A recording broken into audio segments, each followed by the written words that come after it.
भड़क जाती है। तुम्हारा दिमाग खराब है क्या? आखिर तुम मुझे समझते क्या हो? इस घर की नौकरानी? जब देखो तब फरमाइश करते रहते हो, भाभी ये बना दो, भाभी वो बना दो। अरे तुम्हारी पत्नी सुधा भी तो इस घर में रहती है, तुम उससे कुछ क्यों नहीं कहते? भाभी आप इस तरह की बातें क्यों कर रही हैं? अरे बस भी करो राजेश, मेरा दिमाग और मत खराब करो, जाओ यहाँ से। अपनी भाभी का इस तरह बेरुखी भरा बर्ताव देख राजेश को बड़ा बुरा लगता है और वो उदास होकर अपने कमरे में बैठ जाता है। तभी उसकी पत्नी सुधा वहां आती है। क्या हुआ जी, आप इस तरह उदास क्यों बैठे हैं?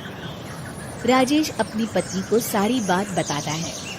राजेश की बात सुनकर सुधा मुस्कुरा के कहती है, बस इतनी सी बात, चलिए जी मैं आपके बॉस के लिए गाजर का हलवा बना देती हूँ।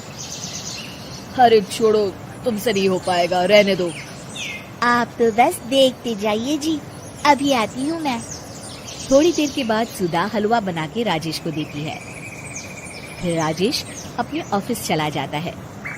शाम को जब राजेश घर आता है तो खुशी के मारे अपनी पत्नी सुधा को गले लगा लेता है।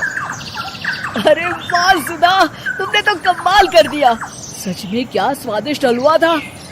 मेरे बॉस बहुत तारीफ कर रहे थे और इस हफ्ते घर आ रहे हैं तुम्हारे हाथों का खाना खाने। और इतना ही नहीं, उन्होंने मेरा प्रमोशन भी कर दिया है। सच? हाँ, मुझे माफ कर दो सुधा, आज तक मैं तुमसे गैरों की तरफ पेश आता रहा। अरे ये कैसी बातें कर रहे हैं जी, मैं तो आपकी पत्नी हूँ। धीरे धीरे राजेश अपनी पत्नी के साथ पूरी तरह घुल मिल जाता है और अपना ज्यादातर समय सुधा के साथ बिताने लगता है और उसकी हर छोटी मोटी जरूरतों का ख्याल भी रखता है। ये देख राजेश के भैया और भाभी बहुत खुश होते हैं। फिर एक दिन राजेश और सुधा बाहर से घूम कर आते हैं। राजेश, सुधा के प्रति तुम अपनी जिम्मेदारी समझो, इसीलिए मैंने तुम्हारे साथ ऐसा बर्ताव किया था। अगर तुम्हें मेरी किसी बात का बुरा लगा हो तो मुझे माफ कर देना। अरे अरे भाभी, ये क्या कह रही हैं? मैं जानता हूँ आप तो मेरे लिए हमेशा अच्छा ही सोचोगी। आखिर आप वर्ल्ड की बेस्ट भाभी जो है।